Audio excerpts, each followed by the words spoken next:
Cristiano Ronaldo, a name that defines an era.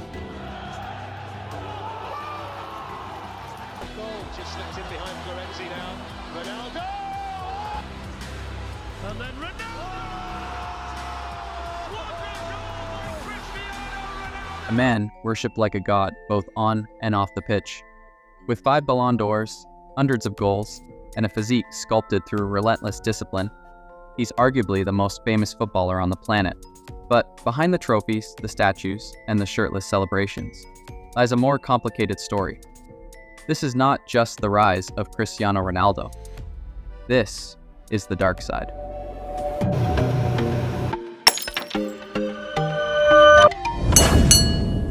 Born in Madeira, Portugal, in 1985, Ronaldo was raised in a working-class family. His father was a kitman at a local football club, battling alcoholism. At age 12, Ronaldo left home to join Sporting CP in Lisbon.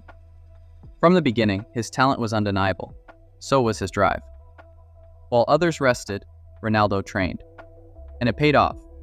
At 18, he signed for Manchester United. Under Sir Alex Ferguson, he transformed from a flashy winger to a clinical finisher. Titles followed. His partnership with Wayne Rooney, his famous free kicks, and iconic celebrations made him a United legend. But in 2009, the dream ended when Real Madrid came calling. With a then world record £80 million transfer. There, Ronaldo hit God mode.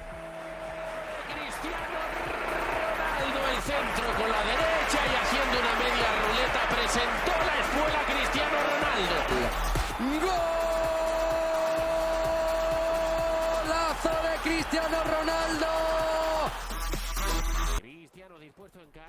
450 goals, 4 Champions League titles. Global icon status. But the higher you rise, the longer the shadow you cast. In 2017, Spanish authorities accused Ronaldo of evading €14.7 million in taxes between 2011 and 2014.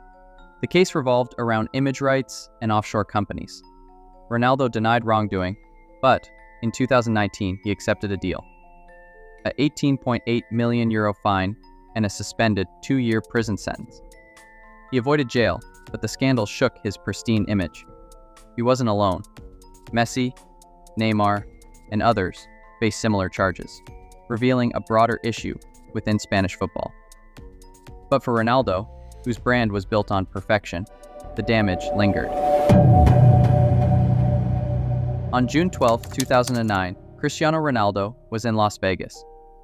Days away from finalizing his record-breaking move to Real Madrid, he was celebrating with friends at the Palms Casino Resort. That night, he met Catherine Mayorga, a then 25-year-old former model and aspiring teacher. According to court documents, the two connected at the nightclub Rain, and later moved to Ronaldo's penthouse suite at the Palms Place Hotel.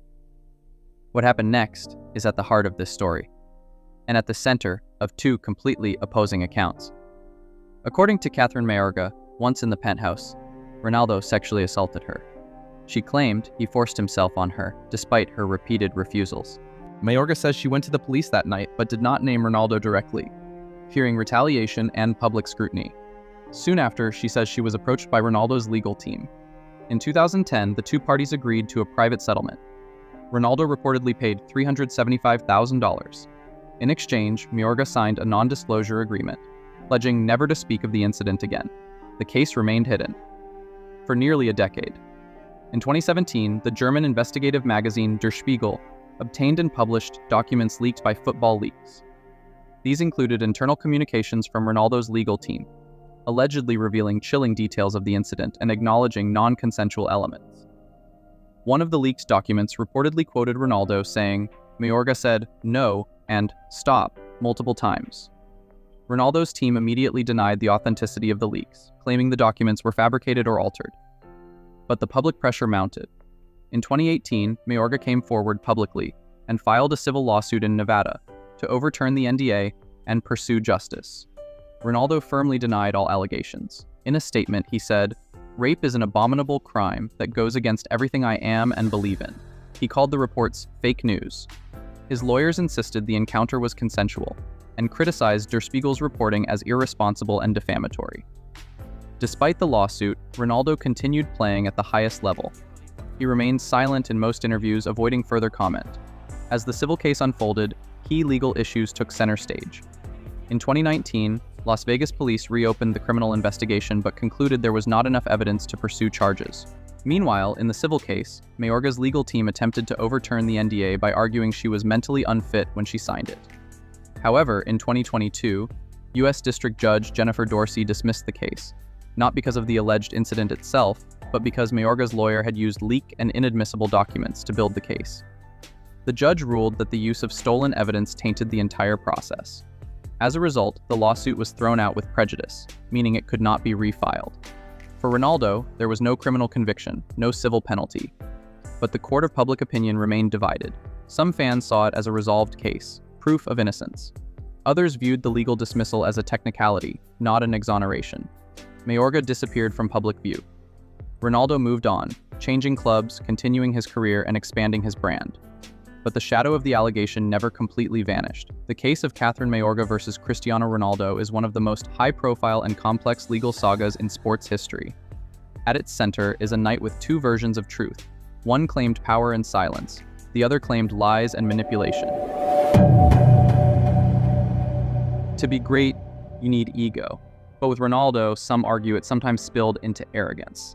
From public tantrums when substituted, to storming off the pitch before full time, to criticizing his club in bombshell interviews, his body language has often spoken louder than his words. In 2021, Ronaldo made a sensational return to Manchester United. The announcement broke the internet. Fans believed the king had returned to restore glory. And at first it seemed true. Ronaldo scored 24 goals in all competitions, including vital strikes in the Champions League. But despite his efforts, United's season spiraled. Poor form, inconsistent tactics, and locker room tension saw the club finish trophyless. Then came the real cracks. Reports began surfacing. Ronaldo, unhappy with training intensity, calling out teammates' lack of professionalism. Some saw him as a leader, others saw disruption. He allegedly clashed with interim manager Ralf Rangnick, questioning his tactics. Frustration grew as the team underperformed. At times, Ronaldo's body language was damning, throwing armbands, storming down the tunnel, ignoring team celebrations. The fairy tale return was starting to sour. In 2022, Erik ten Hag took over as manager. A new philosophy, a new direction. But Ronaldo didn't fit in.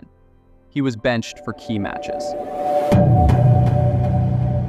Then, in October 2022, the controversy exploded.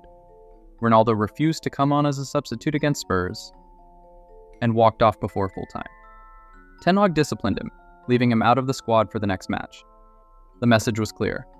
No player is bigger than the club. Then came the interview. In November 2022, just before the World Cup, Ronaldo dropped a bombshell. A tell-all interview with Piers Morgan. He slammed the club's infrastructure, accused the Glazers of not caring, criticized Ten Hag, and claimed betrayal. He said, "I don't have respect for him because he doesn't show respect for me." The fallout was immediate.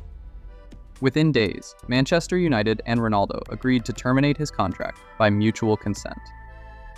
In 2023, Ronaldo signed with Al Nassr in Saudi Arabia, earning over $200 million a year. Critics called it a cash grab. Others accused him of helping to sportswash a regime with a questionable human rights record. Ronaldo defended the move, saying he was helping to grow the game globally. But fans questioned his integrity. This was the man who said he still wanted to compete at the top level. Instead, he chose a paycheck in a less competitive league. Off the pitch, Ronaldo is a business empire. From the CR7 clothing and fragrance lines to his hotel chain, Astana CR7, he's built a brand worth hundreds of millions.